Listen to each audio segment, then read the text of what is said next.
when Taurean got that promotion and when Molly hugged him, that was the best depiction of a yin and a yang. That as much as I'm going to go hard for something too, I'm still team you. I'm still team you. As much as I am team me, I'm also team you. So when you win, that's a dub for me too, right? And she showed that, right? She showed that in such a profound way. But obviously, because their relationship isn't public yet, she had that funny scene of like, yo, we all hugging this man. A lady was trying to protect her carrots, but listen, we all hugging this man, okay? Hey to world, welcome back to my channel. If this is your very first time visiting my channel, the warmest welcome to you. If you are returning, the most heartfelt thank you for your support of my channel. Let's get straight into it, y'all, okay? We talking HBOMax's Insecure Season 5, Episode 9, titled Out, okay? Now, if you have not seen this episode, there are going to be some spoilers in my review, and this is not a recap, y'all. So just make sure you watch the episode and come back so that we can discuss, all right? Okay.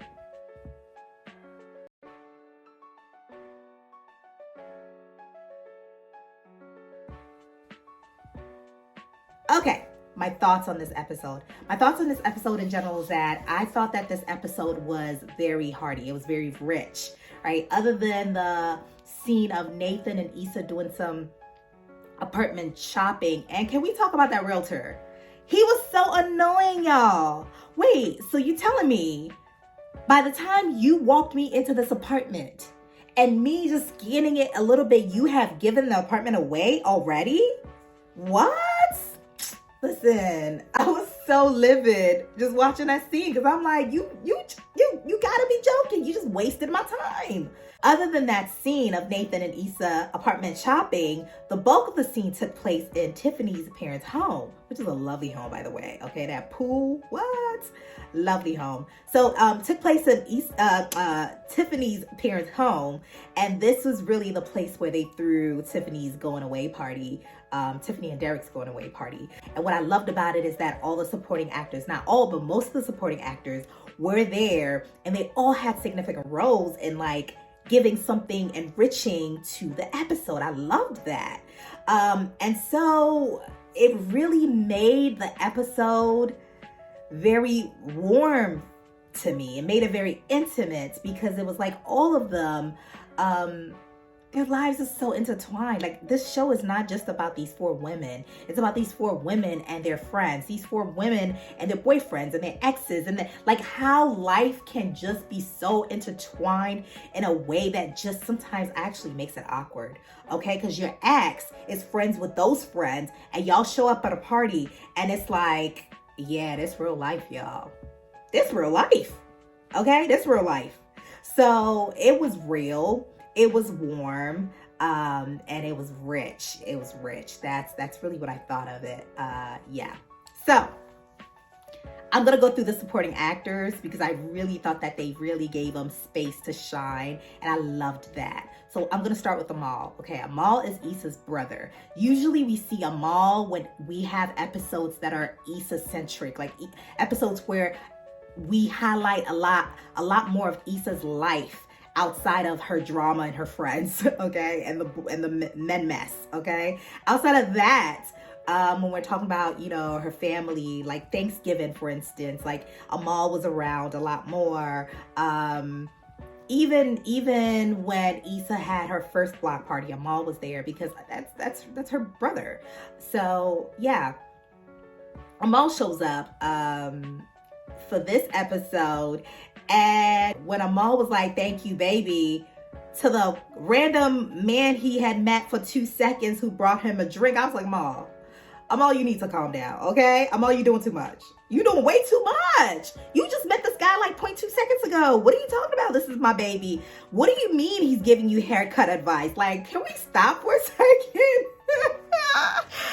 I was like, dude, calm down. Like, but at the end of the day, you like it, I love it. Just be careful because that was moving way too fast for me, and that was strong. That, hey, thank you, baby, that was strong, okay?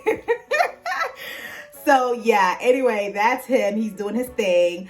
And then there was Chad, okay? Chad is Lawrence's friend, and he is basically the Kelli for the men, all right? He's Kelli for the men because he's the comedian, he's the jokester. And I love him. I love him. I love his lines that he has during the episodes that he's been in. But this episode, I felt like he was just the star of this episode because he was shining, okay? And maybe the jokes were shining, I don't know, but at least that's what I thought. I felt like they didn't give Kelli so much. I feel like this time they really just gave Chad a lot of like the funny lines because he started early and he was all the way through just hitting them left and right, okay? Talking about Lawrence sitting on the side of the bay waiting for a life to pass him by. Come on, y'all. And that was all truth, okay? Literally, that's what Lawrence does, okay? Literally. The only thing I didn't like that advice of, oh, you didn't fight for Issa. The girl does not want to be a stepmother. You don't fight for that. I don't think that's, I don't know how you fight. Nah, nope, I'm not with that one. And then his little joke about Derrick becoming a fraction. Yo, that was hilarious. That was so funny. So that's a perfect way to segue into Derrick. Okay, Derrick is Tiffany's husband. And, you know, Derrick for this episode really didn't really have much. Like he gave his Papa Posse, but I can't even remember. He said he doesn't like the name, and I don't blame him because I can't even remember it. All I remember is the Posse part. He gave him a shout out, and, you know, he kind of... He put the spotlight on his boys, right? He put the spotlight on his boys, but really it was Tiffany doing the talking for the most part. And so then, oh, let me say one more thing about Derrick. So when Chad is hilarious.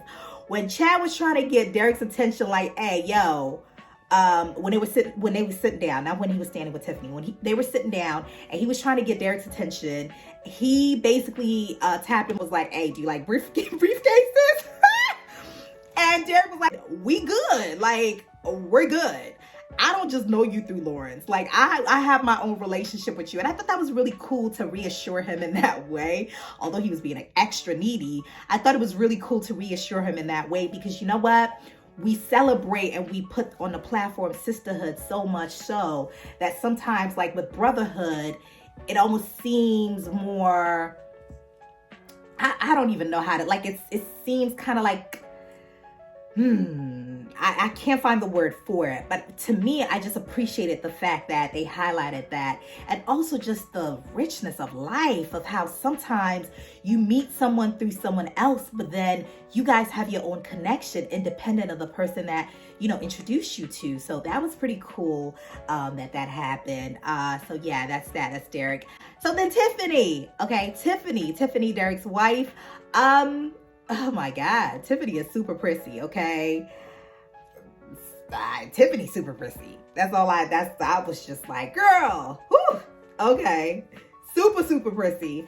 And you know, she had her parts, but the one thing I would say is that I'm worried for Tiffany. The fact that Tiffany was just being so emotional, but then easily just brushing it off. Like, even when they asked her if she was okay, I think that was a moment for her to be vulnerable. If not there, at least find a place to be vulnerable to her friends. But then again, listen, we're rushing through these episodes to get through will they, won't they? So maybe they just didn't give her enough space to be able to share that, you know, part of her story. But she was really struggling, and especially that she had that breakdown postpartumly, to not have explored this. I don't know. I was like, girl, you really should explore this. But hey, you know, it's the way that the story was written, right? So that's what showed up on the screen. Then we go to Kelli. Okay, love Kelli. I love Kelli. The thing I loved most about Kelli this episode is so many times Kelli's like, yo, I want Derrick. Like, I'm gonna smash Derrick, okay? But this time, when they were talking about Ride or Die and Tiffany brought up Ride or Die, she said, sis over fill in the blank, okay? Rhymes with sticks. She was like, nah, player, I'm gonna kill you, Derrick, for Tiffany. If you mess with my Tiffany, I'm killing you. Okay, because nah. Yeah, so their best friendhood is so deep, and I think that was just so cool and so dope that she's like, yo, I got your back, especially because they've been through so much and they've recovered and they still have each other's back to that level. That was so cool to watch on screen. Okay, so now let's get into a bit more of the heavy hitters, okay? And this was not much of a heavy hitter as much as a most hated man on Insecure. Can we talk about Dro? Dro? Okay. Dro. Yeah.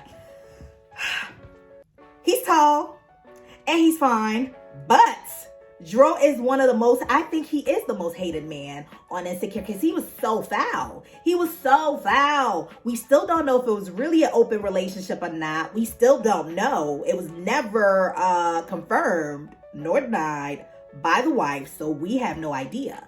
But that scene with him and Molly, that was maturity. That was growth. Because you have to remember, they actually were real friends, right? And sometimes real friends, it can get kind of sticky. And, you know, it can maneuver into certain places. But the fact that they recovered it and the way in which they recovered it, I actually do believe that they will be real friends going forward. Now, how Taurean popped up in the bag? What? He had Dro shook. Dro is like 3 feet over Taurean. Okay, I'm exaggerating, but still. And Dro was still shook, like, whoa, where you come from? Okay, let's go back. Since Taurean is in the picture now, let's go back real quick. Wait, did Taurean bring edibles to the party? Wait, is this what they do in LA?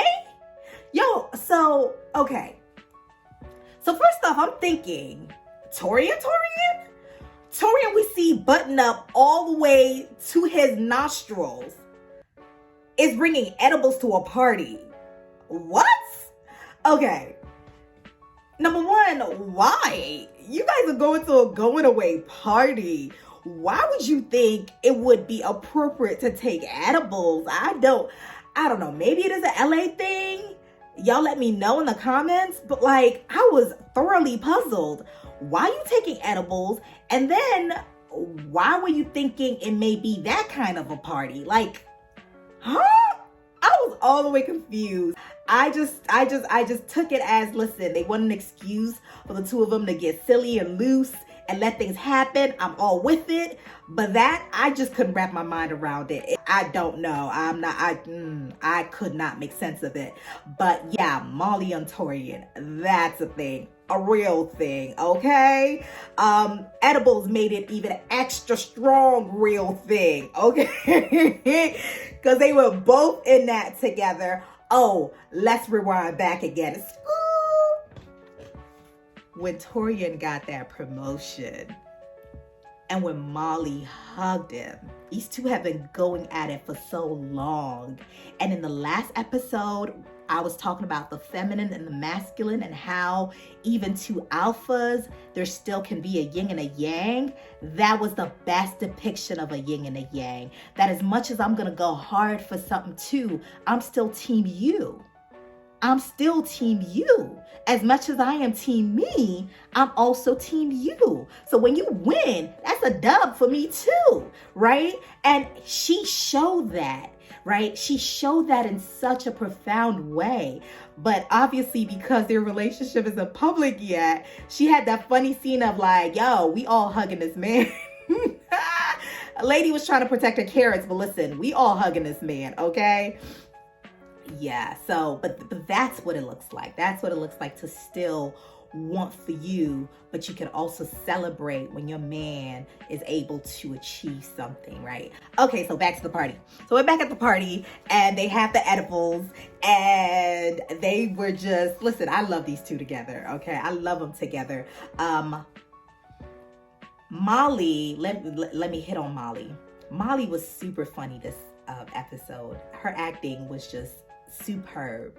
on this episode when she was eating the mac and cheese and she started talking about, it's the cheese and the macaroni. Like the way her face was just looking, like that's what it looks like when you watch someone just like enjoying the food to the fullest. Like she was in it, and I believe she was on something. Okay, she was very convincing that she was on something when she was eating that food.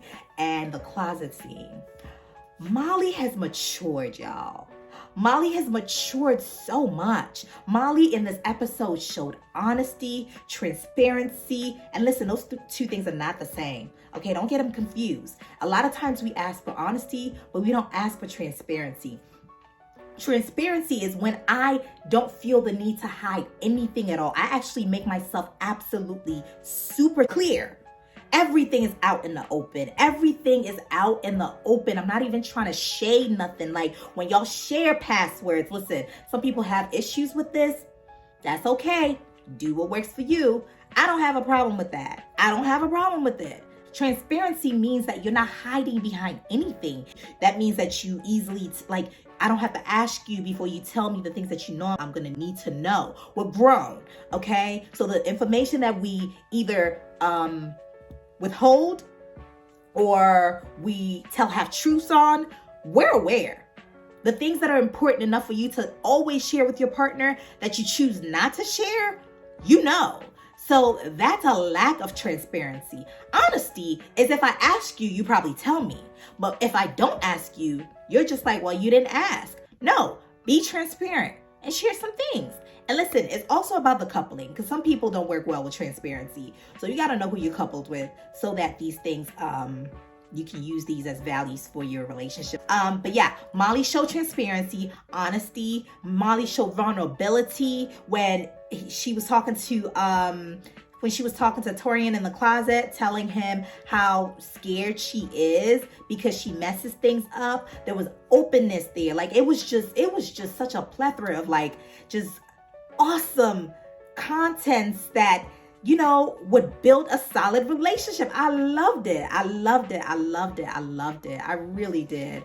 And the other thing that I also loved about those two is that their relationship seems to be growing not on this like facade of like this romantic, super glorious, like, you know, date nights and, you know, all this glam. Like they're actually building off of true real life experiences. Like this is the real way relationships grow.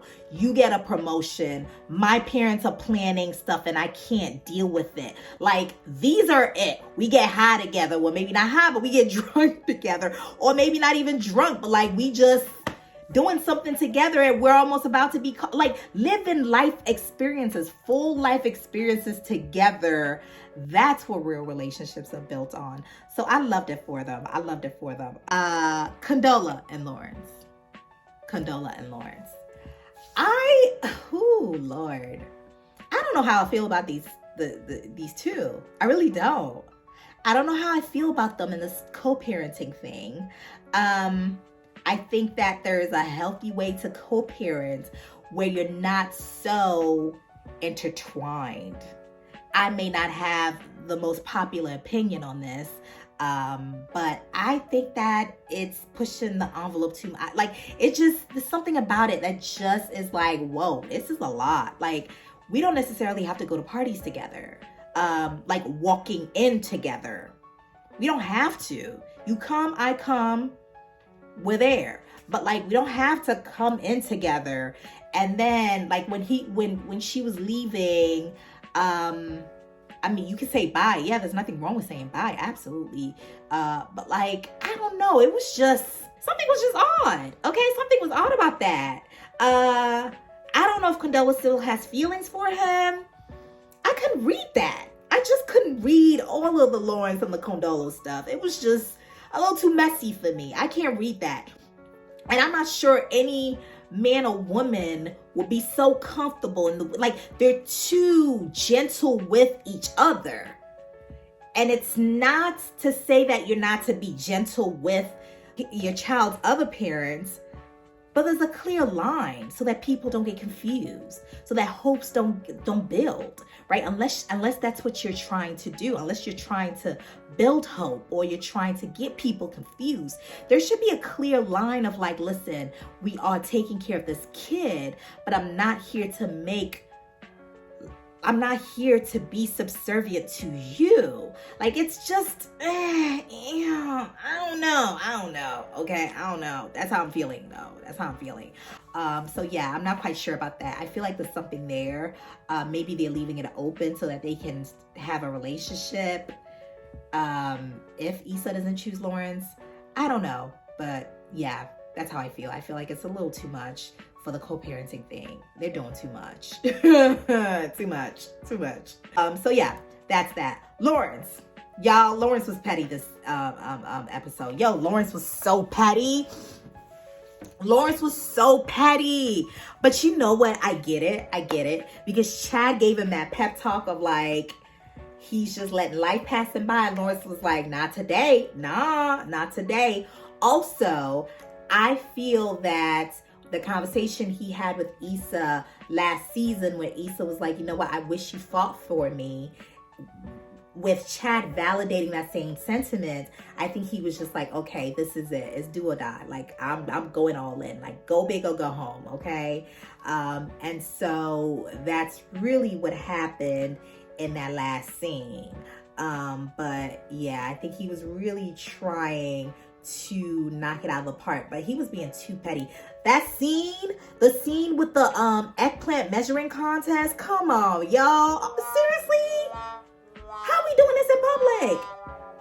Talking about barbecue. They were fighting over barbecue? No, they weren't.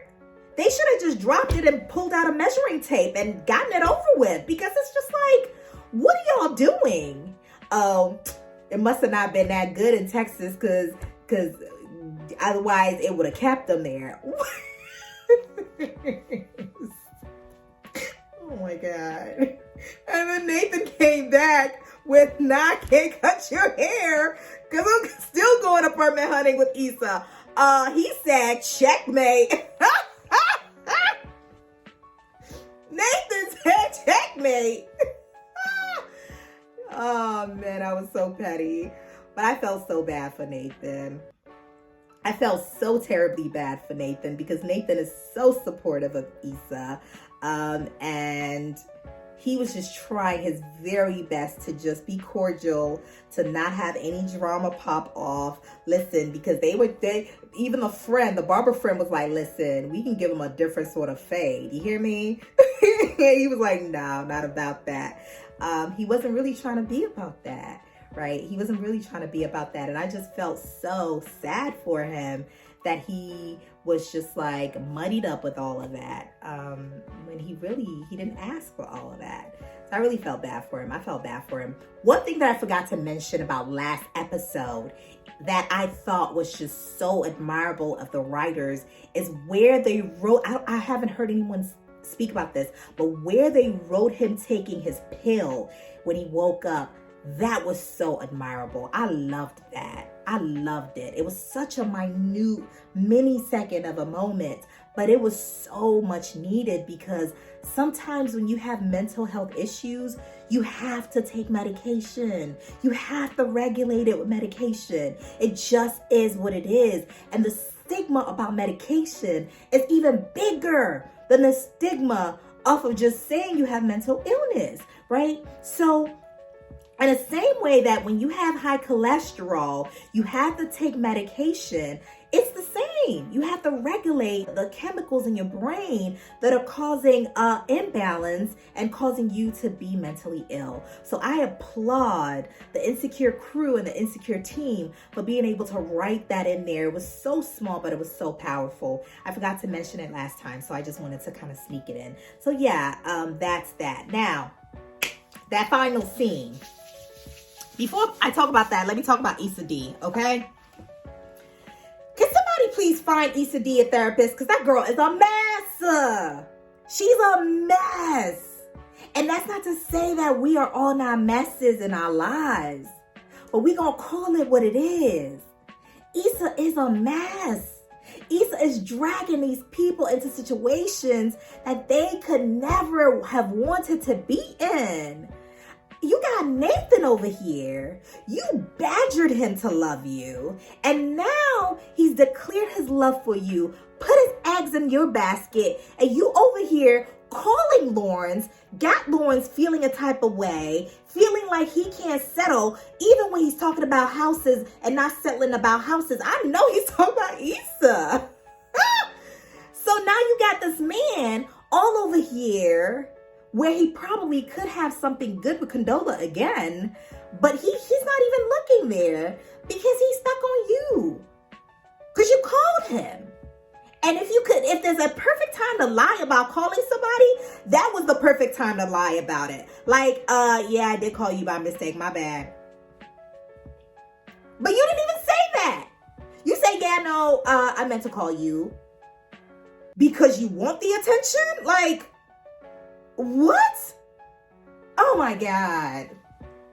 Issa just, whew.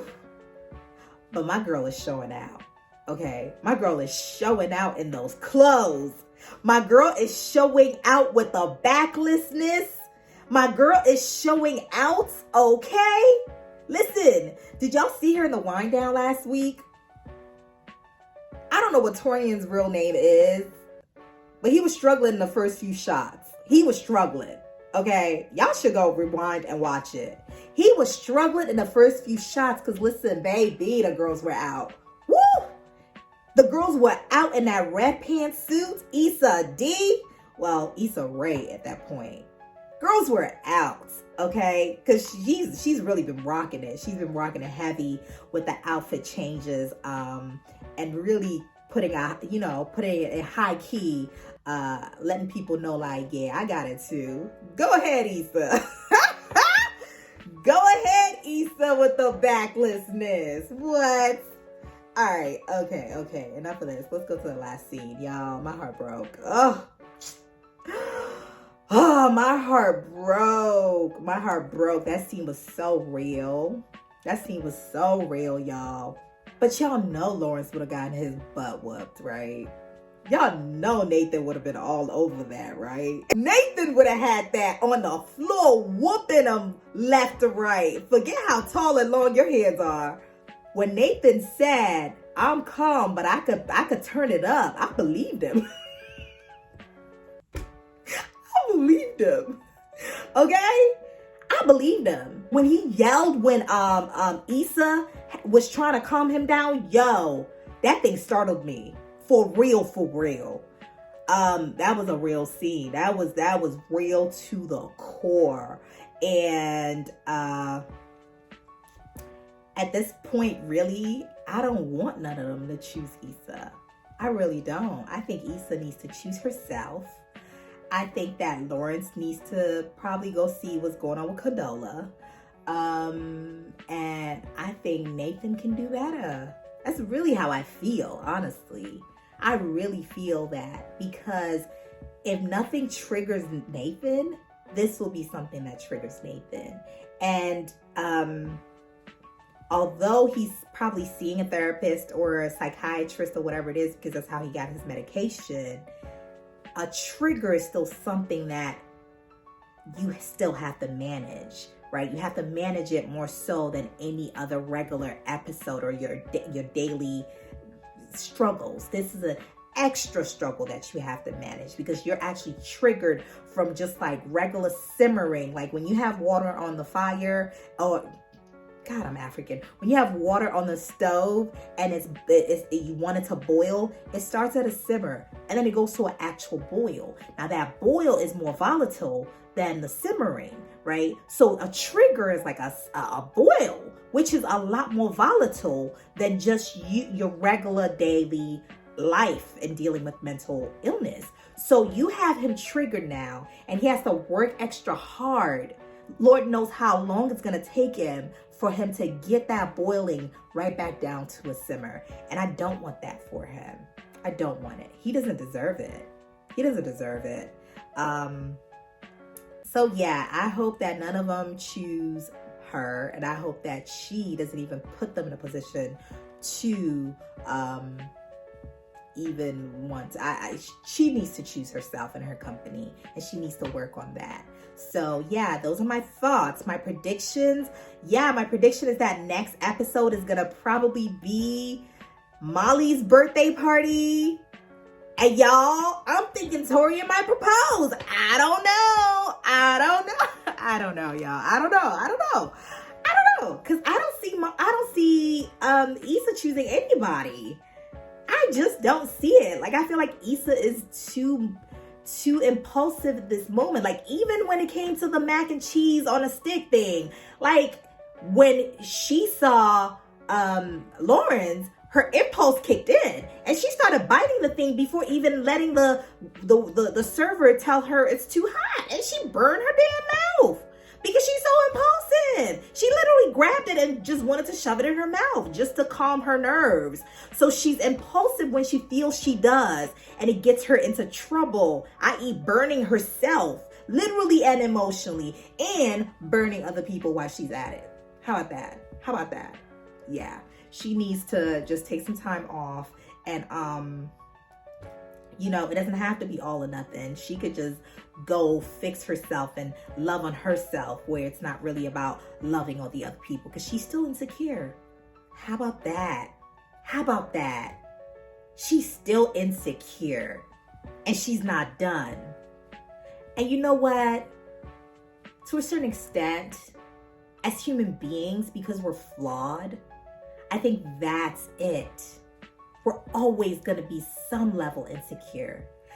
If someone tells you they're fully confident, they are lying. If someone's telling you there's nothing they're insecure about, they are lying. That's a lie. Because if that's the case, they need to use the bathroom with the door open every single time. Okay? So I can smell what's going on. If you are comfortable with other people smelling what's going on, I don't know anybody who is. So yeah, we all have some level of insecurity.